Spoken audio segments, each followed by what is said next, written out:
ರಾಜ್ಯ ರಾಜಕೀಯದಲ್ಲಿ ನವೆಂಬರ್ ಕ್ರಾಂತಿಯ ಕಿಚ್ಚು ಕಾಡ್ಗಿಚ್ಚಿನಂತೆ ಹಬ್ತಾ ಇದೆ. ನವೆಂಬರ್ನಲ್ಲಿ ಡಿಕೆಶಿಗೆ ಅಧಿಕಾರ ಹಸ್ತಾಂತರ ಪಕ್ಕಾ ಆಗತ್ತಾ? ಹಾಗಾದ್ರೆ ರಾಜ್ಯ ರಾಜಕೀಯದಲ್ಲಿ ನವೆಂಬರ್ ಕ್ರಾಂತಿಯ ಕಿಚ್ಚು ಜೋರಾಗ್ತಾ ಇದೆ. ನವೆಂಬರ್ನಲ್ಲಿ ಡಿಕೆ ಶಿವಕುಮಾರ್ಗೆ ಅಧಿಕಾರದ ಹಸ್ತಾಂತರ ಪಕ್ಕನ? ಹಾಗಾದ್ರೆ ಡಿಕೆ ಶಿವಕುಮಾರ್ಗೆ ಕೈಕಮಾಂಡ್ ಭರವಸೆ ಕೊಡ್ತಾ? ಕರ್ನಾಟಕ ನ್ಯೂಸ್ ಬೀಟ್ನಲ್ಲಿ ಡಿಕೆ ಶಿವಕುಮಾರ್ ಹಾಗೆ ಸಿಎಂ ಎಕ್ಸ್ಕ್ಲೂಸಿವ್ ಸುದ್ದಿ ಇದೆ.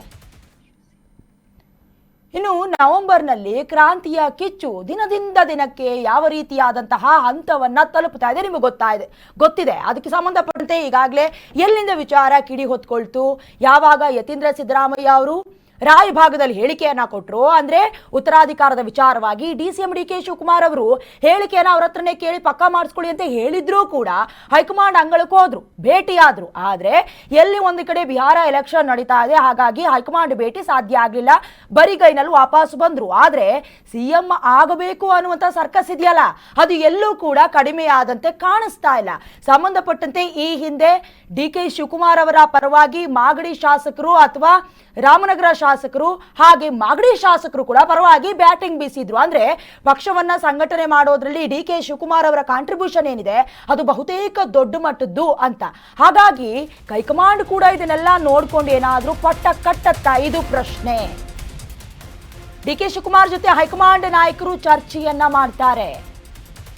ಡಿಸಿಎಂ ಡಿಕೆ ಶಿವಕುಮಾರ್ಗೆ ಕೆಸಿ ವೇಣುಗೋಪಾಲ್ ಕೂಡ ಕರೆ ಮಾಡಿದ್ದಾರೆ.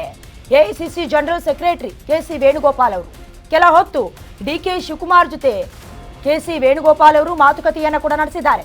ಬಿಹಾರ ಎಲೆಕ್ಷನ್ ರಿಸಲ್ಟ್ ವರೆಗೂ ಮೌನವಾಗಿರಿ, ರಿಸಲ್ಟ್ ಬರಲಿ ಮಾತನಾಡೋಣ ಅಂತ ಸಲಹೆ ಸೂಚನೆಯನ್ನ ಕೊಟ್ಟಿದ್ದಾರೆ. ಈಗಾಗಲೇ ಎಐಸಿಸಿ ಜನರಲ್ ಸೆಕ್ರೆಟರಿ ಜೊತೆ ಅಂದ್ರೆ ವೇಣುಗೋಪಾಲ್ ಅವ್ರ ಜೊತೆ ಡಿಕೆ ಶಿವಕುಮಾರ್ ಅವರು ಕೂಡ ಮಾತನಾಡಿದ್ದಾರೆ. ಯಾಕಂದ್ರೆ ಈ ಹಿಂದೆ ಅವರು ದೆಹಲಿ ಅಂಗಳಕ್ಕೆ ಹೋಗಿದ್ದಾಯ್ತು, ವಾಪಸ್ ಬಂದಿದ್ದಾಯ್ತು, ಬರಿಗೈಗೆ ಬಂದಿದ್ದಾರೆ. ಹಾಗಾಗಿ ಸ್ವಲ್ಪ ತಾಳ್ಮೆ ಇಟ್ಕೊಳ್ಳಿ, ಅದಾದ್ಮೇಲೆ ನೋಡೋಣ ಅನ್ನುವಂಥ ರೀತಿಯಲ್ಲಿ ಭರವಸೆಯನ್ನ ಕೊಟ್ಟಿರುವುದನ್ನ ನಾವಿಲ್ಲಿ ಅಬ್ಸರ್ವ್ ಮಾಡಲೇಬೇಕು. ನೋಡೋಣ ಏನಾಗತ್ತೆ. ಅಧಿಕಾರದ ಹಂಚಿಕೆ ಸಾಧ್ಯನಾ ರಾಜ್ಯದಲ್ಲಿ, ಅಥವಾ ಸಿಎಂ ಸಿದ್ದರಾಮಯ್ಯ ಅವರು ಹೇಳುವಂತೆ 5 ವರ್ಷ ಅವರೇ ಸಿಎಂ ಆಗಿರ್ತಾರಾ? ನೋಡ್ಬೇಕು.